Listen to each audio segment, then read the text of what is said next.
Welcome back guys, welcome back to MS academies YouTube channel, जिसमें हम कर रहे थे क्लास 11th के बायोलॉजी का चैप्टर नंबर 9। अब हम स्टार्ट करने वाले हैं। चैप्टर नंबर 8 कौन सा था? वैसे चैप्टर नंबर जो 8 है वो cell the unit of life. ये चैप्टर वैसे तो 10 है, बट हमारे लिए चैप्टर 9 है। क्यों? क्योंकि एकदम ही हम उससे लिंक करने वाले हैं। लिंक कौन से पोर्शन से? क्रोमोसोम वाले पोर्शन से, जो एकदम लास्ट में पढ़ा था, यूकैरियोटिक सेल का क्रोमोसोम। क्रोमोसोम के अंदर क्या होता है? डीएनए। तो अब आपको क्या पता है कि कौन सी फेज में आके वो जो डीएनए जो क्रोमोसोम्स के अंदर है वो रेप्लिकेट होना स्टार्ट होता है। डीएनए की बात करें, डीऑक्सीराइबो न्यूक्लिक एसिड की, जिसके अंदर आपकी सारी इंफॉर्मेशन है, तो चलो जो स्टार्ट करते हैं सेल साइकिल को और सेल डिवीजन को। सेल के डिवीजन को देखते हैं जरा। तो ये आपकी पूरी साइकिल है, ये सेल साइकिल है पूरी। ठीक है, ये है G1 फेस, ये है S फेस, ये है G2 फेस। यानी ये है G1 फेस, ये है S फेस और ये है G2 फेस। और जो ये है आपकी M फेस यानी माइटोटिक फेस। तो आप जरा देख सकते हो कि G2 और S ये तीनों एक साथ हैं और बहुत ज्यादा पोर्शन कवर कर रहे हैं, और ये छोटा सा है जिसके अंदर हमारे पास प्रोफेज, मेटाफेज, एनाफेज, टीलोफेज आते हैं। तो सेल साइकिल की अगर हम बात करें ये बात करी हमने सेल साइकिल की दो हिस्सों में, हमने जरा इसे डिवाइड करा। इसका जो 95% का पोर्शन है वो क्या है? वो है इंटरफेस। अच्छा, तो 95 माइनस करते हैं इसको 100 में से, बचा 5%। 5% कौन सा है सर जी? 5% है माइटोटिक फेस। ठीक है, अब देखो इंटरफेस के अंदर क्या आता है, फटाफट देखना अच्छे से, है ना, इंट्रोडक्शन है बस। इंटरफेस के अंदर आपके पास तीन चीजें आती है, यहां से नहीं। इंटरफेस के अंदर हमारे पास तीन चीजें आती है। पहली आती है G1 फेस, जो भी आपको पीछे दिखाई। फिर आती है एस फेस यानी डीएनए रेप्लिकेटिंग फेस। और फिर आती है G2 face, S phase, G1 face, G2 face. अच्छा, माइटोटिक फेज में भी मैंने आपको क्या बताया, उसके अंदर आता है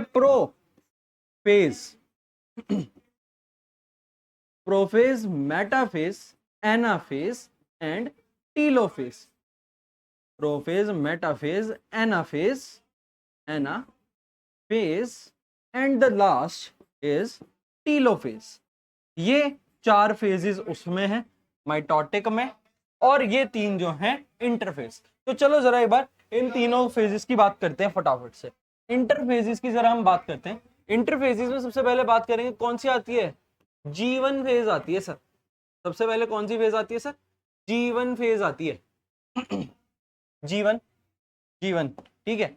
G1 के बारे में जरा अगर लिखें, आओ, इसमें हमारा जो सेल होता है वो मेटाबॉलिकली एक्टिव होता है, यानी सेल मेटाबॉलिज्म कर सकता है, मेटाबॉलिक रिएक्शन कर सकता है, मेटाबॉलिकली एक्टिव होता है। और सेल कंटिन्यू करता है ग्रो करना। Cell continues to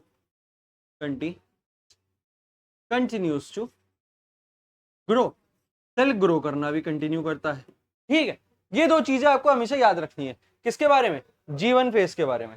G1 phase यानी growth and normal metabolic role यहां पर प्ले होता है। तो सेल कंटिन्यू करता है ग्रो करना, सेल मेटाबॉलिकली भी एक्टिव है, जो कि ये डायग्राम भी साफ साफ दर्शाता है। चलो जरा इसको हटाते हैं, करते हैं जरा पार्टीशन करा। जरा G2 के बाद तो कौन सा था? G2 के बाद है जी S फेज। एस फेज में क्या होता है? सिंथेसिस फेज है ये क्या है? सिंथेसिस फेज है। इसमें एक ही काम होता है, जो कि होता है डीएनए का रेप्लिकेशन। काम एक है, छोटा सा दिख रहा है, बट काम का वर्क जो है, लाइक समझ रहे हो, इम्पैक्ट जो है इस चीज का बहुत बड़ा है। क्योंकि यही चीज अगर नहीं हुई तो आपके कैरेक्टरिस्टिक्स आपके ऑफस्प्रिंग्स में पास ऑन नहीं होने वाले, अगर डीएनए का रेप्लिकेशन नहीं हुआ। ठीक है, अच्छा आओ जरा ये वापस से करते हैं अपना एक और पार्टीशन। और जरा ये हाँ, G2 phase G2 G2 phase, G2 phase. G2 phase में क्या होता है? G2 फेज में क्या होता है? कहां से, किससे किससे किससे, इससे लिखते हैं। चलो, इसमें क्या होता है? इसमें प्रोटीन का सिंथेसिस होता है। वहां डीएनए का रेप्लिकेशन हुआ, यहां प्रोटीन का सिंथेसिस हुआ, और इसमें भी अगर प्रोटीन सिंथेसिस हो रहा है तो मतलब सेल जो है वो मेटाबॉलिकली एक्टिव फेज में है। मेटाबॉलिकली एक्टिव फेज में है, एक्टिव है इसमें भी, सेल मेटाबॉलिकली एक्टिव है इसमें भी। अच्छा, अब जरा एक चीज पे ध्यान देना, एक चीज पे ध्यान देना, रेड से करते हैं जरा इसको। एक स्पेशल फेज आती है ये G1 और S के बीच में, G1 और S के बीच में आती है, जिसे बोलते हैं G0, G0। तो जरा, सॉरी, हाँ ऐसे लिखते हैं, G0 या G0 फेज जो आती है, एक स्पेशल केस है, स्पेशल केस है। इसमें क्या होता है? जो सेल होता है वो मेटाबॉलिकली एक्टिव होता है। सेल मेटाबॉलिकली एक्टिव यानी मेटाबॉलिज्म वाले सारे काम कर रहा है, मेटाबॉलिज्म वाले सारे काम तो कर रहा है, बट वो क्या नहीं कर रहा? सेल मेटाबॉलिकली भी एक्टिव है, और सेल सेल ग्रो नहीं करता, सेल ग्रो नहीं करता, बट सेल मेटाबॉलिकली एक्टिव है। इसका एक एग्जाम्पल जो आपको याद रखना है, एग्जाम्पल जो कि है हार्ट सेल।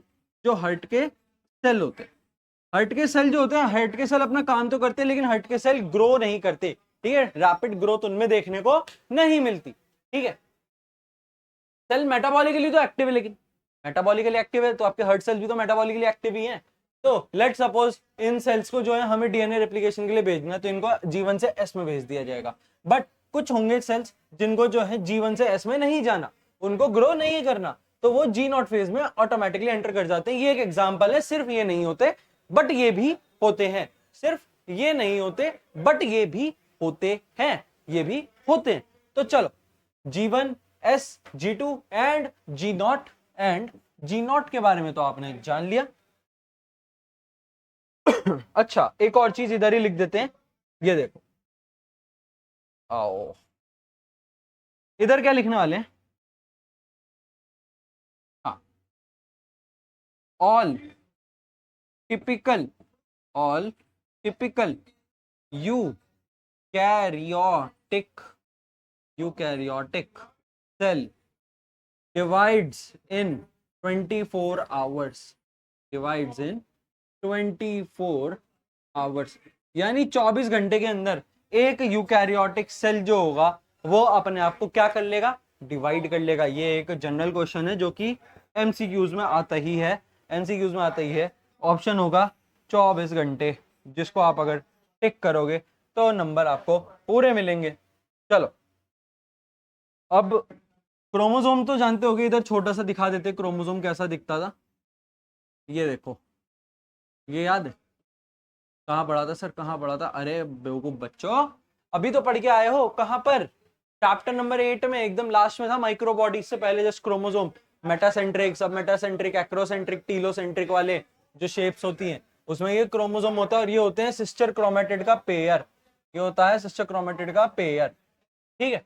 तो चलो, ये तो जान लिया। अब आओ इधर बनाते हैं जरा बॉक्सेस, इधर जरा बनाते हैं बॉक्सेस।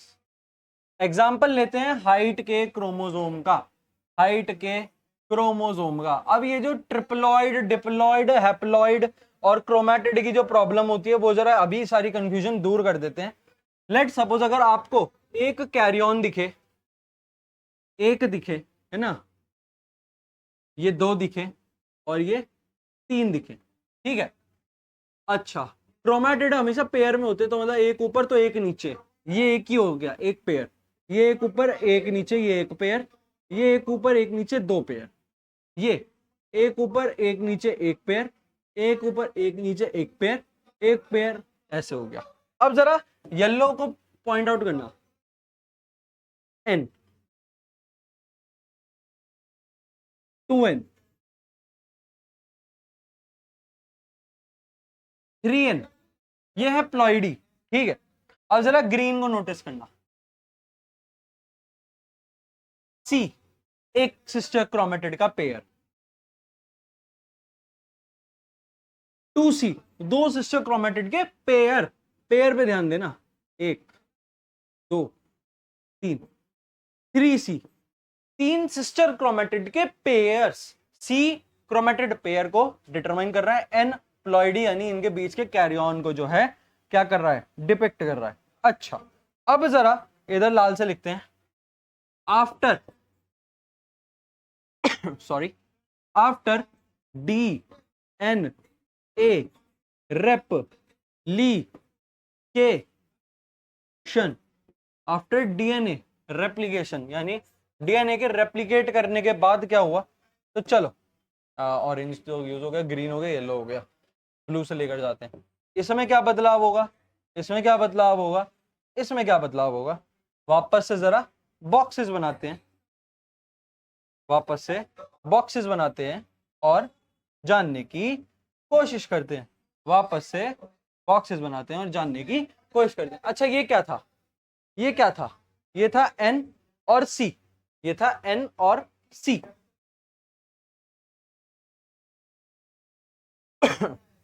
तो इसमें N भी 2 हो जाएंगे और C भी डबल हो जाएंगे, ठीक है। वापस से ऑरेंज से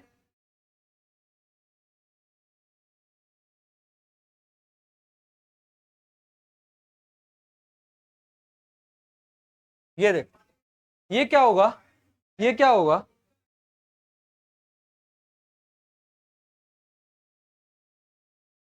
हाँ, एक मिनट एक मिनट एक मिनट एक मिनट एक मिनट, नहीं इसकी बात कर रहे हैं ना, हाँ। तो ये देखो, और इधर इस अकेले को पकड़ो एक बार, ये लो, और उस अकेले को पकड़ो एक बार, ये लो। डीएनए तो रेप्लिकेट कर रहे हैं, डीएनए का रेप्लिकेशन मतलब क्रोमोसोम्स के क्रोमैटिड्स का एक एक बार एक्स्ट्रा हो जाना, एक्स्ट्रा एक एक और आ जाना, ये लो, इसमें भी आ गया, ये लो, इसमें भी आ गया ना। अब जरा वापस से येलो को नोटिस करेंगे, एन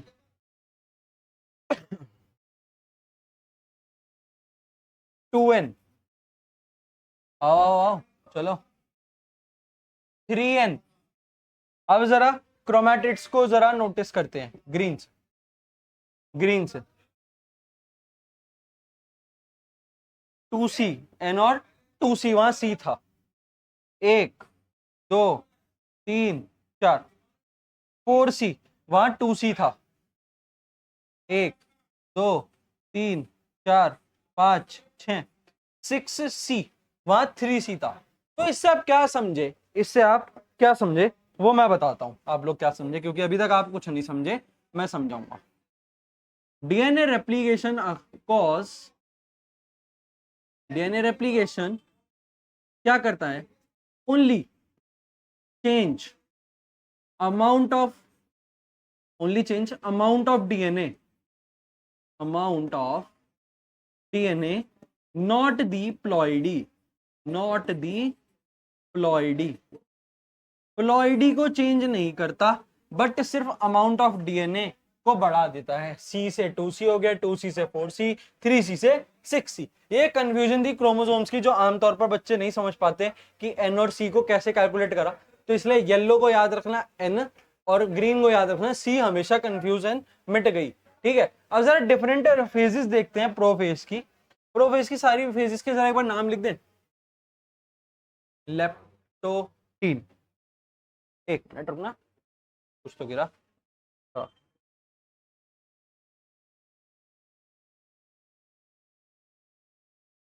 लेप्टोटीन, लेप्टोटीन, और फिर leptotene, zygotene, zygotene, pachytene, pachytene, diplotene, diplotene, और डाइकाइनेसिस, डाइकाइनाइसिस, डिप्लोटीन डाइकाइनाइसिस, ठीक है। ये सारी फेजेस होती है, ये सारी फेजेस होती है, leptotene, zygotene, pachytene, diplotene, diakinesis. अब इनमें होता क्या क्या है, तो जरा लेप्टोटीन स्टार्ट करने से पहले अर्ली प्रोफेज देखते हैं, बैक साइड से लिखते हैं, आओ, अर्ली प्रोफेज को जरा एक बार नोटिस कर लेते हैं। अर्ली प्रोफेज को जरा एक बार नोटिस कर लेते हैं। अर्ली प्रोफेज क्या दिखाता है कि ये सेल है, ये सेल है, और ये है इसका क्रोमोसोम, वो ये देखो ये हो गया। अब जरा देखो लेप्टोटीन क्या होता है। लेप्टोटीन में क्या होता है कि ये प्रॉपर्ली, अब जरा हम बॉक्सेस से बना देते हैं, बॉक्सेस के अंदर काम करेंगे सारा, बॉक्सेस के अंदर काम करेंगे सारा। ये बॉक्स अगेन, ये बॉक्स अगेन, ये बॉक्स अगेन। इसमें क्या होगा, वापस से ऑरेंज पे ध्यान देंगे, ये अब तो एन और सी की दिक्कत दूर हो गई, ठीक है। अब तो एन और सी की दिक्कत तो दूर हो चुकी है, एन और सी की दिक्कत तो दूर हो चुकी है। अब उसमें और कोई दिक्कत नहीं है, एन और सी में तो कोई दिक्कत है नहीं, ठीक है। अब देखो ये इससे इसमें आ गया, लाइक ये कितने हैं, जरा एक बार इसकी प्लॉइडी बताएंगे। आओ जरा येलो से जरा देखते हैं कितना हो गया, 2n कॉमा एक, दो, तीन, चार, हो गया, ठीक है। अब यहाँ की इससे अब हम ट्रांजिट करने वाले हैं इसमें। इसमें ऐसा क्या होता है, इसमें ऐसा क्या होता है, इसमें होता है साइनेप्स, इसमें होता है साइनेप्स का फॉर्मेशन। यानी इसमें जो ये है और इसमें जो ये है, इसमें जो ये वाला जो पोर्शन है और जो ये वाला पोर्शन है, दोनों का, दोनों अलग अलग, उनके बीच में ऐसे डॉटेड लाइंस देखने को मिलती है। चलो वापस आगे चलते हैं, इधर से इसमें आए, इसमें अच्छा इधर लिख भी देते हैं, चलो लगे आ तो synapse, synapse charts, synapse charts the crossing over, crossing over, crossing over होती है, ठीक है। अब इधर क्या होता है, आओ जरा,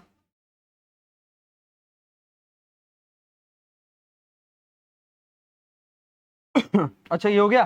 अब देखो जरा, देखो देखो देखो,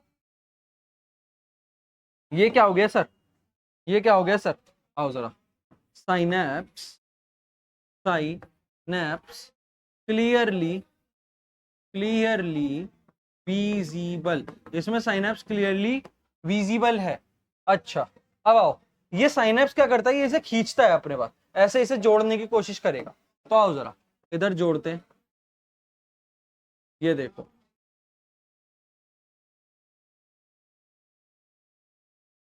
ऐसे जोड़ दिया, ऐसे जोड़ दिया। अब जरा यहां देखना, नोटिस करना पिंक को,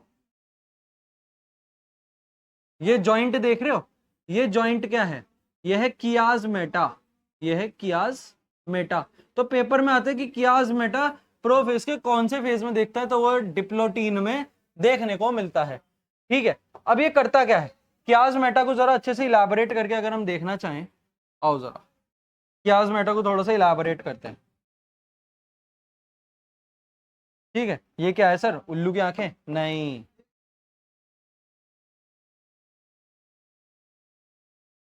समझाने के लिए बनाना पड़ता है, ठीक है।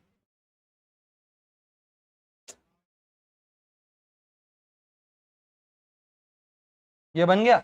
अब जरा नोटिस करना, इसको मैं ग्रीन कर रहा हूं, नहीं, इसके इतने पार्ट को मैं ग्रीन कर देता हूं, और इसके साइड वाले को मैं यहां से ब्लू कर देता हूं।